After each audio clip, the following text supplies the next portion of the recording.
करती हुई नजर आई। वहीं दूसरी तरफ कांग्रेस पार्टी का दावा है कि इस बार सरकार बनाएगी। 1000 से ज्यादा उम्मीदवार है। कितने मतदाता है वो सब कुछ आपको इस रिपोर्ट के जरिए बताते हैं। दोनों भाई मिलके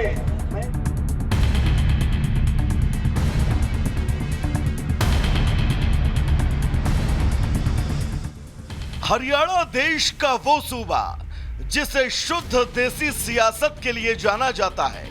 सियासी दलों के तमाम प्रयास, वादों और दामों के बाद अब बारी है जनता की, जब पार्टी और नेताओं की किस्मत ईवीएम में कैद होगी।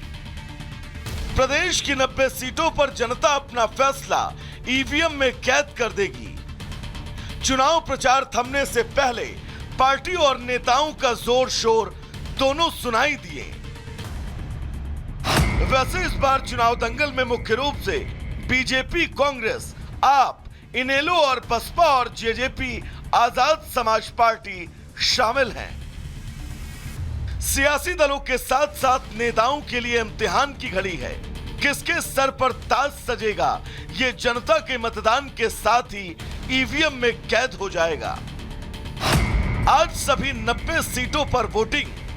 प्रत्याशियों की बात करें तो 1031 प्रत्याशी मैदान में हैं, जिसमें 101 महिला प्रत्याशी जबकि 464 निर्दलीय प्रत्याशी मैदान में हैं, जिसमें 20,632 मतदान केंद्र हैं। सुबह 7 बजे से शाम 6 बजे तक मतदान होना है।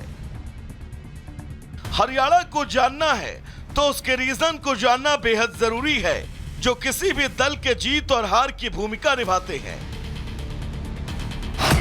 हरियाणा में जाटलैंड, जाट सिख लैंड, अहीरवाल, अंबाला डिवीजन, मेवात और एनसीआर रीजन है। राज्य में मौजूदा समय में बीजेपी की सरकार है, जहां मुख्यमंत्री नायब सिंह सैनी हैं। इस बार बीजेपी जीत की हैट्रिक लगाने की उम्मीद में है, जबकि कांग्रेस एक दशक बाद सत्ता में वापसी की उम्मीद लगाए है। बहरहाल आज के दंगल में किसका मंगल होगा, नतीजे 8 तारीख को सामने होंगे। Bureau report, Republic Bharat. इस रिपोर्ट के जरिए हमने आपको कुछ हॉट सीट्स बताई कि कहां पर कड़ी टक्कर है, लेकिन हरियाणा के पूर्व मुख्यमंत्री मनोहर लाल वोट डाल चुके हैं। आपको तस्वीरें भी हम दिखा रहे हैं और उनकी तरफ से इस दौरान क्या कुछ कहा गया, अब आपको वो भी सुनवाते हैं। नया रिकॉर्ड हरियाणा का ये बनेगा। सर, वर्किंग डे आज लोगों से क्या अपील करेंगे, जल्द से जल्द बाहर निकलें? जल्दी से जल्दी वोट डालना चाहिए उनको, क्योंकि सरकारी छुट्टी है। लेकिन सब व्यापार करने वाले लोग, दुकानों वाले लोग अथवा छोटा बड़ा काम करने वाले लोग पहले अपना वोट डालें, उसके बाद जाकर के अपना व्यवसाय करें। शांति भाईचारा बना रहे। और जहां तक मेरी जानकारी है, प्रशासन के लोगों ने पूरी व्यवस्थाएं की हैं और बिल्कुल पहले की तरह, पहले भी हरियाणा में शांतिपूर्वक चुनाव होते हैं, अभी भी शांतिपूर्वक चुनाव हो ऐसी। तो 90 विधानसभा सीटों के लिए सुबह 7 बजे से मतदान शुरू हो गए हैं और शाम 6 बजे तक चलने वाले हैं। हमारे साथ हमारे दो सहयोगी लोमस और पुनीता जुड़ गए हैं।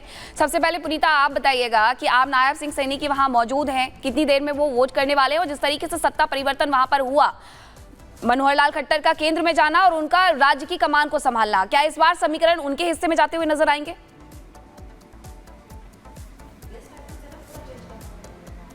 बिल्कुल मीनाक्षी, देखिए समीकरण किसके हिस्से में जाएंगे इसका इंतजार करना होगा, लेकिन मैं सबसे पहले कुछ तस्वीरें आपको दिखाना चाहूंगी। मैं इस वक्त मौजूद हूँ नारायणगढ़ विधानसभा क्षेत्र में, जो अंबाला जिले में आती है, और यहाँ पर एक छोटा सा गांव है मिर्जापुर गांव, जहाँ पर एक छोटा सा पोलिंग बूथ है। ये तस्वीरें हम आपको दिखा रहे। इसी पोलिंग बूथ पर यानी कि मतदाता जो है वो पहुंचने शुरू हो चुके हैं। आज यहाँ पर मतदाता जो है 599 की संख्या उनकी है, जो थोड़ी देर में यानी कि जैसे जैसे दिन ढलेगा वैसे वैसे मतदाताओं के पहुंचने का सिलसिला यहाँ पर शुरू हो जाएगा। लेकिन आपको बता दें कि थोड़ी देर में यानी कि 7 बजे का समय था जब मुख्यमंत्री नायब सैनी अपने पूरे परिवार के साथ यहां पर वोट कास्ट करने के लिए पहुंचेंगे और उसकी भी तस्वीरें हम आप तक पहुंचाएंगे। लेकिन देखिए, अगर हम बात करें नारायणगढ़ विधानसभा सीट की, तो यहां का जो सियासी समीकरण है वो काफी दिलचस्प है, क्योंकि गढ़ माना जाता रहा है ये नारायणगढ़ सीट जो है। और साथ ही साथ आपको ये बता दें कि एक बार यानी कि 13 बार यहां पर चुनाव हुए हैं और एक बार बीजेपी यहां पर खाता खोल पाई है और सीएम नायब सैनी ही 2014 में मोदी लहर में सीट को अपने कब्जे में कर पाए थे। लेकिन इस बार आखिर इस सीट पर क्या सियासी समीकरण बनते हैं, इसका इंतजार करना होगा। लेकिन अगर बात नायब सैनी की करें तो देखिए 5वीं बार वो चुनावी मैदान में है और हर बार यानी कि जितनी बार वो चुनाव लड़े हैं उनकी सीट जो है बदली गई है और इस बार भी उनकी सीट बदल दी गई है। हालांकि देखिए आपको ये बता दें कि वहां पर वोट कास्ट करेंगे, नारायणगढ़ में वो वोट कास्ट करने के लिए बस थोड़ी देर में पहुंचेंगे। लेकिन लाडवा से वो चुनाव लड़ रहे हैं, यानी कुरुक्षेत्र के लाडवा से वो चुनावी मैदान में हैं और आपको ये बता दें कि वो ये चाहते थे, यानी कि सीएम नायब सैनी ये चाहते थे कि उन्हें जो है करनाल से सीट मिले, चुनावी मैदान में उतारा जाए। हालांकि ऐसा नहीं हुआ, लाडवा से उन्हें टिकट दे दिया गया है। लेकिन देखना ये होगा कि आखिर क्योंकि जितनी दफा उनकी सीट बदली गई है और उन पर जो भरोसा जताया गया है और उनको टिकट दिया गया है लाडवा से, क्या उनकी उम्मीदों पर यानी कि जनता की उम्मीदों पर वो खरा उतर पाते हैं। लगातार जानकारी दे रहे हैं, लेकिन सिरसा से जहां पर से दुष्यंत चौटाला जो चुनावी रण में है, लोमस इस वक्त हमारे साथ जुड़े हुए हैं। ये सीट भी हॉट सीट है और आप बताइए क्या मतदाता पहुंच चुके हैं, मतदान शुरू हो चुका है और क्या कौन कौन से मुद्दों को लेकर इस बार लोग वोट कर रहे हैं? बिल्कुल, आपको मैं जानकारी दे दूं क्योंकि 90 सीटों पे आज चुनाव होने हैं और लोगों ने अपने मत का प्रयोग करना शुरू कर दिया है क्योंकि मत का प्रयोग सुबह 7 बजे से ही शुरू हो गया था और यहाँ पर कई वोटर्स हमारे साथ मौजूद हैं। आप देख सकते हैं भारी संख्या में, क्योंकि महिलाएं यहाँ पे निकल के सबसे ज़्यादा आ रही हैं और आपने देखा किस तरीके से वो अपने सिंबल को दिखा रही हैं कि उन्होंने अपने मत का प्रयोग किया है। यहाँ पे कुछ पुरुष भी हैं। ये सुबह का वक्त है और सुबह के वक्त में काफ़ी लोग यहाँ पे निकल के सामने आ रहे हैं। हम उन्हीं से जानने की कोशिश करते हैं किन मुद्दों को लेकर के आप वोट डालने यहाँ पहुँचे थे। सर मेन तो यही है, सिरसा का विकास हो, जो नशे हो गए और कॉलेज हो गए, मेडिकल कॉलेज, उनके लिए हमने अपना जो वोट का अधिकार हमें दिया गया है वो तो हमने अपना प्रयोग कर दिया।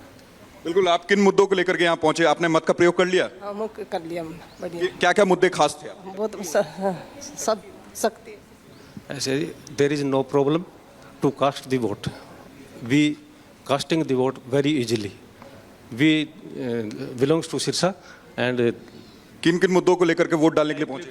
हमारा मेन मुद्दा तो ओपीएस है जी, ओल्ड पेंशन स्कीम, उसी के लिए वोट करने हैं। आपने मत का प्रयोग कर लिया? यस, कर लिया। हाँ जी। मुद्दे तो जो खुद पार्टी किसी ने भी कहा है कि हम ये करेंगे, वो सब चीज़ें देखते हुए जिसने सबसे ज़्यादा विकास के लिए बात करी है और वही मुद्दे हमारी जनता के भी रहते हैं। युवा हैं, आपके क्या क्या मुद्दे थे? ये मेरा फर्स्ट टाइम था वोट देने का और इस बार मैं बेसिकली पंचकुला रहते हैं बट मैं हूँ सिरसा से। The difference I see between Chandigarh and Sirsa, वो गैप ब्रिज करने के लिए जो काम करेगा उसको वेट दिया मैंने। बिल्कुल, एक बार आपने अपना सिंबल दिखा दीजिए, जो आपने मत का प्रयोग किया, आप एक बार उंगली दिखा दीजिए और जो स्याही दिखा दीजिए। और यहाँ पे देख सकते हैं कि भारी संख्या में लोग यहाँ पे पहुंच रहे हैं। यहाँ पे कुछ महिलाएं भी, उनसे भी हम निकलते हैं और मतदान करते हैं। हमारे साथ हमारे सहयोगी कोमल भी जुड़ गई है, फरीदाबाद में मौजूद हैं। कोमल, वहां पर क्या सुबह 7 बजे के बाद लाइनें लगनी शुरू हो गई हैं? क्योंकि ज्यादातर लोग सुबह वोट डालते हैं और उसके बाद अपने काम पर चले जाते हैं। को मतदान केंद्र की तस्वीरें दिखा रहे हैं, यहाँ पे देख सकते हैं वोटर्स यहाँ पे आप वोट दे करके आ रहे हैं। कौन से मुद्दे थे? हाँ, मुद्दे कौन से थे इस बार? मुद्दे कौन से है? भ्रष्टाचार, एजुकेशन, सुशासन, ये मेन मुद्दे हैं। हेल्थ है, एजुकेशन है, बाकी तो सारे कुछ हैं। तो देखिए बिल्कुल एक आम जनता जो है हेल्थ, एजुकेशन, बेसिक नेसेसिटी को ध्यान में रखते हुए भी वोट देता है। सियाही दिखा रहे हैं आप, यहाँ पे पहुँचे हैं। अगर हम बात करें यहाँ पे जो अभी सरकार रही है, कांग्रेस की बात करें, बीजेपी की या फिर दूसरे पार्टियों की बात करें, क्या उम्मीदें हैं आपको उन पार्टियों से? बीजेपी, क्योंकि नेशन फर्स्ट है जो इनका मेन एजेंडा है। सबसे पहले हमको राष्ट्र चाहिए। जो धर्म की बात करते हैं वैसे तो ये वैचारिक लड़ाई है। जो हिंदू संस्कृति से, सनातन से जो जुड़ा हुआ है, हम उसके साथ हैं। क्या देखिए यहाँ पे युवाएं भी हैं और युवा भी पहुँच रही हैं। एज एक स्टूडेंट होने के नाते क्या कुछ मुद्दे आपके होते हैं वोट देने पहुँची हैं? हम देश की इकोनॉमी देखते हैं कि कौन सी पार्टी देश को अच्छा चला रही है, उसी को वोट देंगे। बहुत सारी उम्मीदें होती हैं कोमल, जो चुनावों से जुड़ी होती है, क्योंकि 5 साल के बाद जब चुनाव होते हैं तो उसी के साथ साथ लोगों की जो उम्मीदें हैं वो भी उसी तरीके से बदल जाती है। तस्वीरें आ रही है, तस्वीरें भी आपको दिखा रहे हैं। मनु भाकर जो कि ओलंपिक्स में 2 बार मेडल जीतने वाली, इतिहास रचने वाली खिलाड़ी बनी है, वो भी लाइन में लगी हुई हैं, अपने मताधिकार का प्रयोग करने के लिए लाइन में लगी हुई नजर आ रही हैं। और दूसरी तरफ कुलदीप बिश्नोई की तरफ से क्या कुछ कहा जा रहा है वो भी आपको सुनाते हैं। पूर्व मुख्यमंत्री के साथ मनमुटाव की खबरें चल रही थी। नहीं, मेरी तो किसी से मन मुटाव नहीं, हम तो सबसे बना के रखते हैं। चौधरी भजन लाल जी ने ये कहा कि सबसे बना के रखो। ठीक हो गया। पूर्व मुख्यमंत्री के साथ मन मुटाव की खबरें चल रही थी। नहीं, मेरी तो किसी से मन मुटाव नहीं, हम तो सबसे बना के रखते हैं। चौधरी भजन लाल जी ने ये कहा कि सबसे बना के रखो।